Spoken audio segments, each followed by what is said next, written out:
cerca.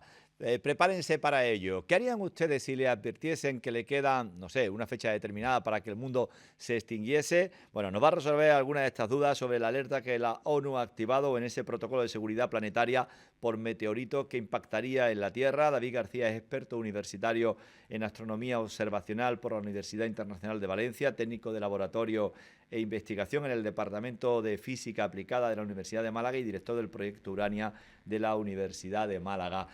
David, muy buena, muchísimas gracias por estar con nosotros. ¿El fin del mundo se acerca? No, no hay que Oye, alarmarse ya tanto. después de eso nos quedamos más tranquilos.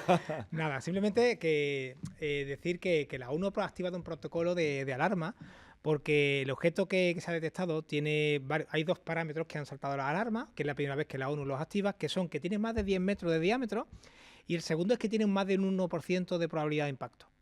Se va al 1,5, ojo. Sí, ahora empieza con el 1. Oye, ¿qué supone para vosotros, para los físicos, este tipo de noticias? Que se detecte este tipo de asteroides. Este tipo de noticias lo que venía es a concienciarnos de la realidad que hay más afuera, ¿no? Que hay un tráfico de objetos, de cuerpos celestes, de asteroides muy abundantes y que hay que catalogarlos, hay que estudiarlos porque pueden ser potencialmente peligrosos. Pero tiene que ser muy flipante para vosotros, ¿no? Hombre, o sea, es que esto es un caramelito. Efectivamente, esto es como... Para un investigador. Efectivamente, esto es como una persona que de noche coge una linterna oscura y se mete en el bosque y de pronto enciende la linterna y empieza a ver cómo aparecen diferentes insectos y la linterna los ilumina, ¿no? Pues nos damos cuenta de que el panorama, el tráfico de cuerpos celestes es bastante abundante. Y mientras más cámaras y mientras más telescopios tenemos mirando hacia el espacio, pues nos podemos anticipar un poco más a la detección y a la prevención también. Estamos hablando de que podría impactar en el año 2032. Se sabe hasta el día y la fecha. El día 22 de diciembre. Es que no, puede ser, es el día de la lotería. El día de la lotería de Navidad. Se sabe el día porque en astronomía son cálculos matemáticos. El día 22 de diciembre de 2032 se supone que será el impacto. Oye, ¿se le pone nombre como a las borrascas cuando el astrólogo, el que sea, lo detecta y le dice, mira, voy a poner Maripili? Todavía no tiene nombre asignado porque la comunidad científica, una vez que lo detecta, le pone un nombre que es 2024, que es el año en que se detectó, YR, que sería la semana de detección y la última quincena de diciembre de 2024, y el 4 último viene a decir que era el cuarto de ese trimestre. David, me pongo lo peor. ¿Y si subiera al 100% la probabilidad? Si superara el 100% la probabilidad, cosa que no es para asomo nada de lo que hay ahora, la comunidad internacional tiene diferentes protocolos para poder desviar este tipo de objetos. Uno de ellos es un impacto cinético, que ya se ha hecho antes, como la misión DART. Se hace impactar un cuerpo masivo contra este asteroide y lo que se pretende es cambiar su trayectoria. Otra de las opciones sería una vela solar, ponerle una vela metálica y que el Sol con su viento solar lo desplazara de esa órbita de impacto. Hay más opciones, como por ejemplo explosivos, cosa que no es recomendable porque se produciría una lluvia de fragmentos. Entonces no hay que hacerle caso a este tipo de películas como Armagedón y demás, porque no es viable. Eso es peli. Puede aumentar la peligrosidad. Y otro tipo de evento, de técnicas para poder desviarlo, sería, por ejemplo, inclusive pintar una cara para hacer que la luz que radie del Sol de esa cara, por efecto Yarkovsky, girara y variara su trayectoria. ¡Wow! ¡Qué pasada! En primer lugar, ¿de dónde procede? Pues ¿cómo surge este asteroide? Procede supuestamente del cinturón de asteroides. Y se supone que es el fragmento de otro asteroide más grande. Se sabe la naturaleza, la composición química por espectroscopía. Se sabe que es una condrita carbonácea. Eso quiere decir que no es un objeto muy masivo ni muy denso. Es carbonáceo. Entonces, en caso de que impactara, que es muy poco probable, aquí lo vuelvo a repetir, lo más probable es que se fragmentara la atmósfera y no cayera entero. ¿Cómo de peligroso es, David? ¿De peligroso? ¿Cómo de peligroso puede ser? Vamos a ver, es un objeto parecido al que cayó en Tunguska. Entonces, siendo un cuerpo pequeño de entre 40 y 90 metros, es pequeño en masa, pero la velocidad que lleva es muy alta. Son unos 17 kilómetros por segundo. Entonces, la energía que se podría liberar en caso de impactar contra la atmósfera podría destruir una ciudad del tamaño de Madrid y una zona de radiación asociada, por la energía que desprendería, de unos 2.000 kilómetros. O sea, que en 2.000 kilómetros a la redonda no quedaría nada. Sería en Siberia, hace 1908, si no me equivoco, cayó un asteroide parecido, se fragmentó en la atmósfera, no llegó a impactar contra el suelo, y lo que produjo fue que todo el bosque donde cercano, pues los árboles quedaron calcinados. Pero aquí hay que calmar a la gente porque en caso de que impactara, lo más probable es que cayera en el mar, si cayera. Claro, hay mucho más marketing. ¿Quién está haciendo el seguimiento? ¿Quién es el responsable de decir, ustedes, yo estoy en ello. Hay varias agencias espaciales, entre ellas está la NASA, evidentemente, está la Agencia Espacial Europea y también está la canadiense y la japonesa, todas colaborando porque evidentemente esto es una defensa planetaria, es un programa de defensa planetaria y entonces todos los países... Esto es una película de ciencia ficción, Por pero es la supuesto. realidad. Es una realidad, es una realidad. Este tipo de objetos están ahí y hay que mapearlos, hay que estudiarlos porque cualquier día puede pasar algo y ante eso, aunque sea un 1% de posibilidades, la ONU ha activado el protocolo Y, de seguridad. lo que está haciendo la ONU, ¿a qué se debe este protocolo de la ONU? Es decir, dado que hay un porcentaje tan mínimo del 1,5% de probabilidad de que impacte, ¿por qué se activa este protocolo de la ONU? Se activa el protocolo porque como supera la energía cinética liberada puede ser tan grande, puede ser que sea perjudicial, puede provocar una catástrofe a nivel local bastante grande. Entonces la ONU como tal pues levanta las alarmas para que todos aquellos países y aquellas zonas que puedan ser afectadas se preparen para el evento en caso de impacto. Todo va a estar medido en función a cómo vaya evolucionando. Claro. Es decir, a un mayor crecimiento de probabilidad, los protocolos se van moviendo hacia otro escenario. Exactamente. Ahora mismo se está mapeando la trayectoria, entonces ahora mismo tenemos mediciones hasta mayo, podemos seguir mapeando este objeto, a partir de mayo dejará de ser visible con nuestros telescopios, dejaremos pasar a una zona en la que es indetectable y vamos a intentar, los matemáticos van a intentar establecer una trayectoria lo más fina posible. Este cuerpo celeste tiene un periodo orbital de 4 años, eso quiere decir que dentro de 4 años volveremos a trazar y a medir su órbita y afinaremos casi al pelo, por así decirlo, si impacta o no contra No la es Tierra. la primera vez que un asteroide o sus fragmentos impactan contra la Tierra. No. Es decir, hay cráteres en número suficiente como para haber estudiado este fenómeno. Sí, eso es algo que se produce, lo que pasa es que la vida humana, los humanos tenemos una vida muy corta comparado con la edad geológica de la Tierra, pero hay cráteres de impacto, hay restos de cráteres de impacto, como por ejemplo el de Arizona, el Barringer, el famoso cráter grande, pero los impactos de meteoritos se hacen a diario, todos los días al año caen unas 40, 80 mil toneladas de material que hay en el espacio hacia la Tierra, de mayor o menor medida. Entonces, que caigan de este tamaño no es algo habitual, pero es verdad que sí hay que avisar a la población y hay que tenerlo controlado.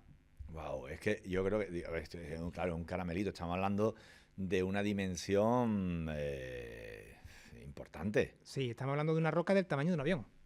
O sea, es del tamaño de un avión. Un 747. Wow. Para ser más exacto. Son unos 90 Wow. metros. Eso es lo estimado. También, y es la primera vez que la comunidad científica, de hecho la NASA, va a mover o va a reclamar al James Webb, que es el telescopio espacial que está a 1,5 millones de kilómetros, para que mire y para que mida su diámetro y para que vea exactamente la trayectoria que lleva, para afinar todavía claro, más. para que nos hagamos idea, hay un asteroide que es el Apophis, Sí. que se lleva estudiando y controlando desde hace años y de hecho está previsto que en 2029 aparezca de nuevo en nuestro umbral, ¿no? De visión. Sí, pero en las últimas previsiones dice que Apophis posiblemente pase rasante, no llegue a impactar.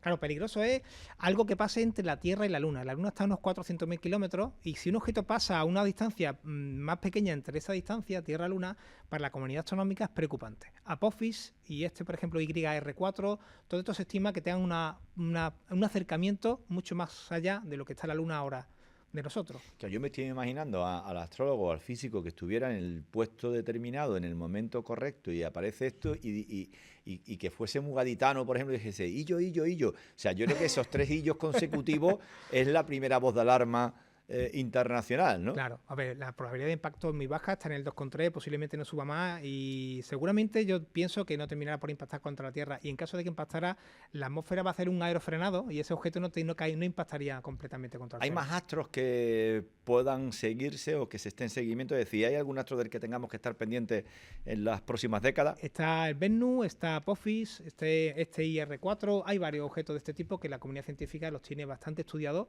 y afinando su trayectoria. Entonces, lo preocupante es que por efecto Yarkovsky, como he dicho antes, el efecto de la luz del Sol contra este objeto hace que cambie su órbita por radiación. Entonces, es un poco caótico. Tenemos una trayectoria determinada y cuando pasan X revoluciones con el Sol ha producido ciertas alteraciones. Entonces, tenemos que rehacer los cálculos para ver qué órbita va a tener. Por eso la comunidad científica no sabe si va a impactar o no todavía a ciencia cierta en la fecha en la que estamos. Fíjense que más pronto que tarde toda la comunidad científica ya se está preocupando y lo hará por la basura que orbita en torno a la Tierra. Es decir, no somos capaces de calcular la de porquería que hay girando alrededor de la Tierra. Sí, hay muchos restos. Cuando se diseña un satélite, ahora ya sí, pero antiguamente no se pensaba qué se iba a hacer con ese resto y quedaba como algo, como un fragmento, o como se destrozaban o se quedaban fuera de servicio y bajaban de órbita, algunos han chocado, algunos se han destruido y hay mucha basura espacial. La basura espacial también es un problema y se ve, hacen reentradas de vez en cuando, producen estelas, pero no llegan a tener la masa y la capacidad de destrucción que puede tener este tipo de objetos. Oye, y cuando vemos aquello que decimos, pasa una bola de fuego, que es muy común y que se produce cada vez con cierta asiduidad y que la gente se queda un poco como... Sí, los bólidos, los famosos bólidos. De hecho, en Málaga hemos tenido uno hace poco. Un objeto, lo normal es que las estrellas fugaces sean del tamaño de un grano de arena como un garbanzo, una lenteja. ¿No más? No más, es el tamaño que tiene. Lo que pasa es que tiene tanta velocidad que tienen la capacidad de ionizar la atmósfera por la que pasa y se calcinan en ese proceso. Se hace un proceso de ablación que se dice en física y se calcinan completamente. Luego la materia cae como polvo y se deposita sobre la Tierra. Cuando ya tiene un tamaño de un balón de fútbol, hablamos a partir de un balón de fútbol, ya puede crear una estela bastante grande. Entonces se quema prácticamente y crea esa estela de varios segundos que somos capaces de ver. Wow. Mira, a mí me parece apasionante. Yo creo que los científicos esto lo disfrutan como el que va a Disneylandia. Debe de ser algo muy apasionante ver cómo todo eso que ocurre en nuestro exterior puede influir de forma determinante en la vida y subsistencia de un planeta. Por supuesto. Todo este tipo de materiales, quiero que la gente se conciencie que todo este tipo de materiales que hay en el espacio son los que conforman la Tierra. En la Tierra, todos los materiales que hay en la Tierra alguna vez han estado en el espacio. El agua que hay en la Tierra ha estado una vez permeando todo este tipo de rocas y todo lo que tenemos aquí ha estado una vez fuera.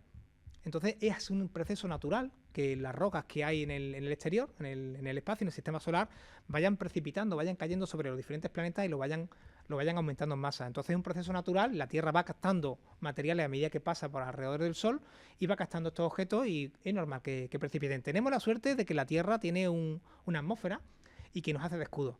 Hay otros planetas, por ejemplo, la Luna no tiene escudo atmosférico y los cuerpos caen completamente sin frenado. Cráteres constantes. Exactamente, cráteres constantes y no hay frenado ninguno. En cambio, un objeto pequeño aquí en la Tierra, antes de caer al suelo, tiene que pasar por una capa gaseosa a muy alta velocidad y se calcinan muchos de ellos en el proceso.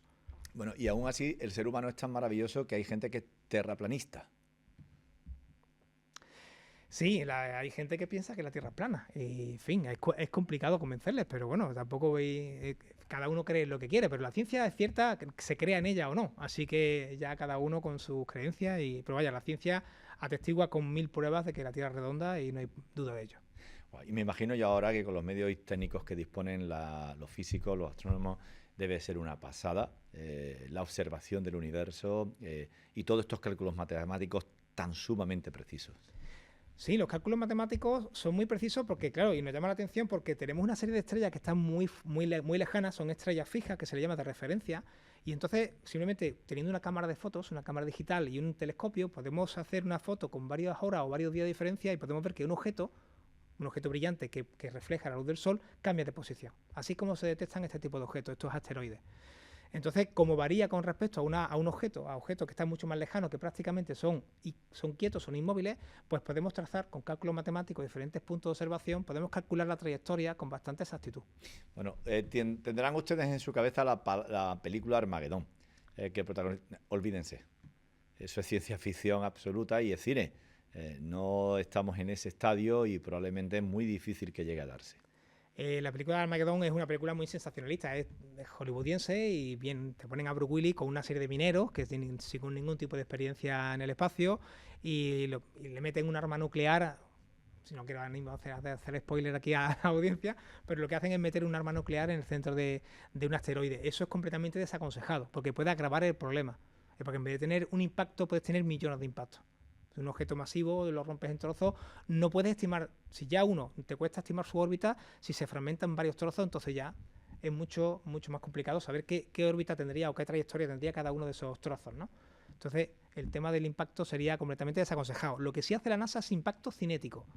Se llama en física un choque inelástico. Hacemos chocar un objeto del tamaño de un coche con suficiente antelación y lo que hace es que se hace un impacto y se hace con una... Y puede cambiar evidentemente la órbita por completo. Si se hace con suficiente antelación, con un ángulo determinado y una fuerza determinada, podemos desviar con tiempo, como una bola de billar, podemos desviar con tiempo esa trayectoria y hacer que pase la Tierra de largo. Qué interesante. Fíjense cómo ha evolucionado todo esto desde que nos quedábamos absolutamente anonadados delante de la tele, quienes lo vieron de forma posterior, claro está, no hay gente con tanta edad para ese recuerdo, desde que, por ejemplo, en 1969 Jesús Hermida retransmitía la llegada del hombre a la luna, algo de lo que todavía hay gente que duda, por supuesto. No seríamos humanos si no tuviésemos esa duda metódica. Pero desde aquel año, 1969, cómo ha evolucionado todo y las conquistas que se han hecho en el aspecto científico y también humano. Bueno, pues David, ha sido un placer muy didáctico, muy divertido tus explicaciones y sobre todo nos quedamos mucho más tranquilos. Pues nada, muchas gracias por invitarme. Muchísimas gracias. A vosotros. Bueno, pues ahí lo tienen ustedes, una de las noticias que estaban pululando y que está en todas las redes sociales. Por cierto, yo siempre insisto, no se crean ustedes que las redes sociales son la vida real es contactar con profesionales cualificados que te saquen de cualquier tipo de duda. Hoy es el Día Internacional de la Radio y en ello estamos también con esa celebración. Hacemos una última pausa y continuamos.